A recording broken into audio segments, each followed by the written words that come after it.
मेरे आध्यात्मिक जीवन की शुरुआत ब्रह्मा कुमारियों से भाग 1। बात उस समय की है जब मैं 1977-78 के आसपास बहुत बीमार पड़ा था। पटना में ही था उस समय। मेरी बीमारी का जो कारण था वो बहुत रहस्यमय था। उस बीमारी का कारण था कामपिशाचिनी की सिद्धि। मैं उससे मुक्ति पाने के लिए संघर्ष कर रहा था।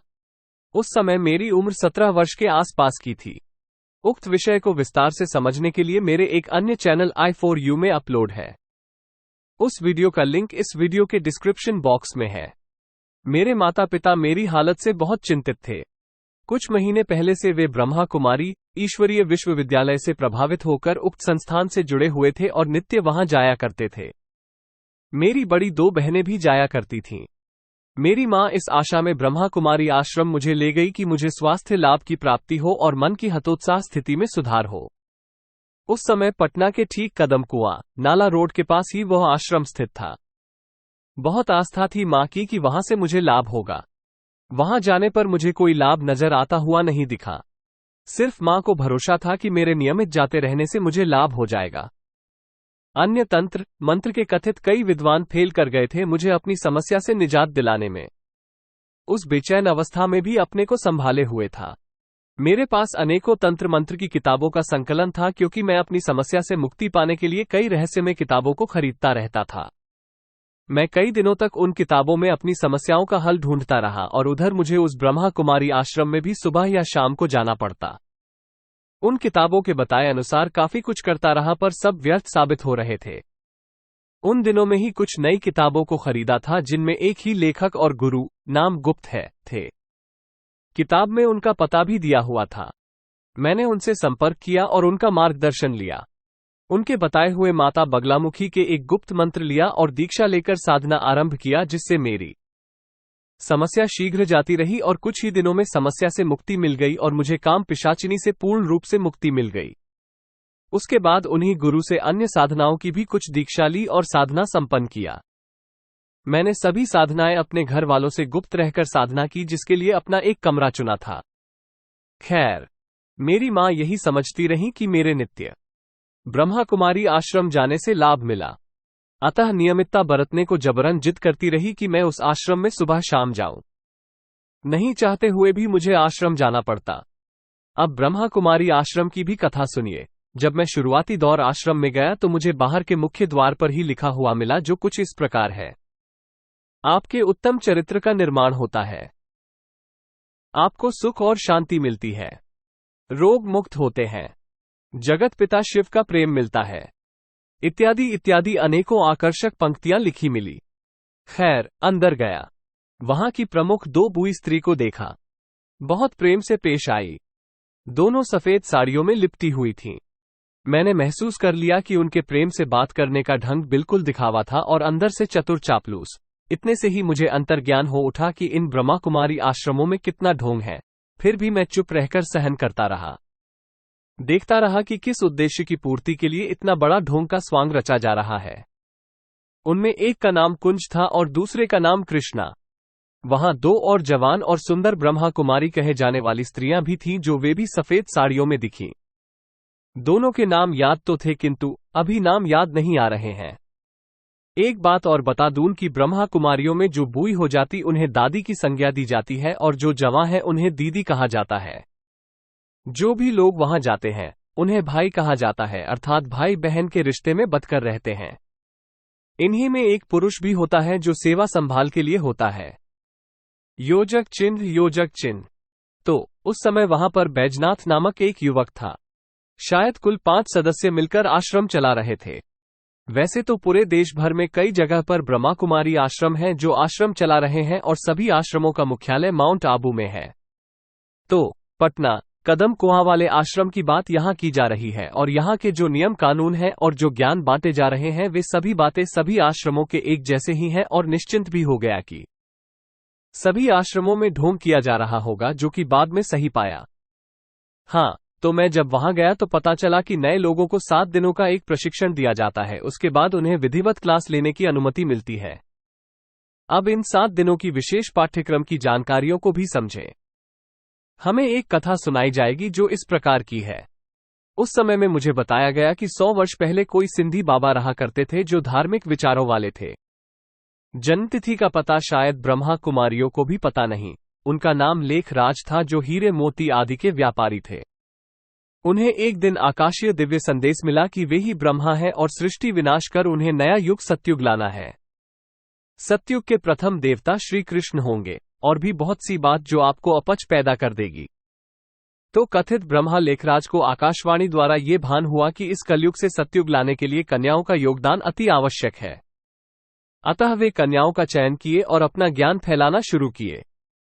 एक सोची समझी योजना।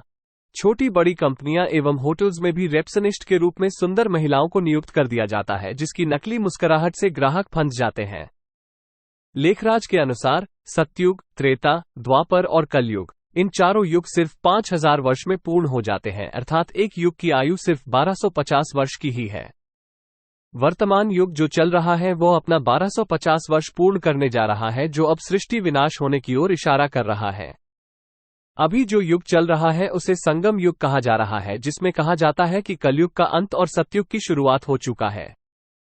इस संगम युग की आयु 50 वर्ष है।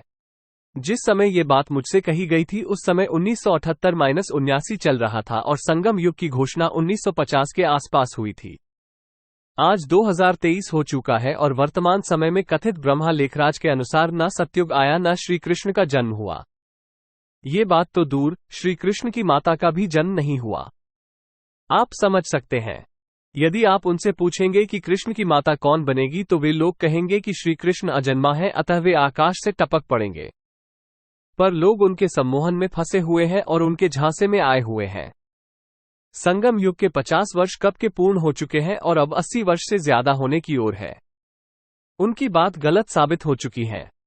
7 दिन वाली साप्ताहिक पाठ्यक्रम में ये बताया गया कि जब तक ब्रह्मा लेखराज जीवित थे तब तक उनके शरीर में साक्षात शिव की आते थे और उनके मुख द्वारा कथित कन्याओं को ज्ञान बांटते थे। इस ज्ञान को वास्तविक गीता का ज्ञान कहा गया। इस संबंध में यदि आप महाभारत, कृष्ण और अर्जुन की बात करेंगे तो वे बोलेंगे कि कोई भी वास्तविक महाभारत की घटना नहीं हुई थी, सब झूठे हैं। वे कहेंगे कि अर्जुन आत्मा को कहा गया और उसका रथ को उसका शरीर।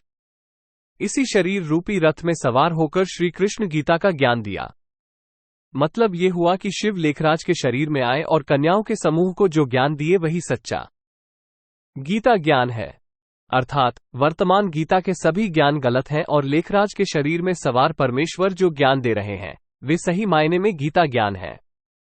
यही कारण है कि जो ब्रह्मा कुमारी आश्रम से जुड़कर ज्ञान ले रहे हैं वे ज्ञानी हैं और जो इसे नहीं मानते वे अज्ञानी हैं, मूर्ख हैं। ब्रह्मा कुमारी के मत अनुसार प्रत्येक 5000 वर्ष में सृष्टि का विनाश होते हैं और पुनः चारों युग क्रमशः आते हैं। संक्षेप में कहा जाए तो कथित ब्रह्मा अर्थात लेखराज के तन में शिव आए और महिला समूह के बीच अपना ज्ञान देना शुरू किए, जिसे गीता का सच्चा ज्ञान कहा गया। जब ब्रह्मा लेखराज की मृत्यु हो गई तब उनके अनुयायी महिला समूह ने लेखराज के ज्ञान को आगे बढ़ाना शुरू कर दिया। इन महिलाओं को ब्रह्मा कुमारी कहा गया और जो पुरुष वर्ग के लोग थे उन्हें ब्रह्मा कुमार कहा गया। उस समय ब्रह्मा कुमारियों और कुमारों की प्रधान थी गुलजार। अब इस बनाई नौटंकी भरी कहानी को हेड ब्रह्मा कुमारी गुलजार ने आगे बढ़ाते हुए प्रचार प्रसार में जा लगी। लोगों पर अपना विश्वास जमाने के लिए उसने एक नया नौटंकी जारी कर दी। इस नौटंकी में अब गुलजार के तन में ब्रह्मा लेखराज की आत्मा आती है और ज्ञान बांटते रहे। बाद में जब गुलजार की मृत्यु हुई तो वो नौटंकी बंद नहीं हुई और अन्य कोई चुनी गई प्रधान ब्रह्मा कुमारी के तन में लेखराज आते रहे। वर्तमान समय में भी जो भी प्रधान ब्रह्मा कुमारी है उसके शरीर में लेखराज की आत्मा आती है और ज्ञान दिया जा रहा है। यह नौटंकी को मैं अपनी नजरों से देखा था हेडक्वार्टर माउंट आबू में। मुझे जो साप्ताहिक पाठ्यक्रम शिक्षण देने वाली ब्रह्मा कुमारी थी उसने मुझे विश्वास दिलाने के लिए एक बंद कमरे में एक टेप रिकॉर्डर द्वारा एक टेप सुनाई। उस टेप में आवाज फुसफुसाहट जैसी लगी। पूछने पर वो बताए कि वह आवाज ब्रह्मा जी है जो किसी योग्य ब्रह्मा कुमारी के तन में आकर उपदेश कर रहे हैं।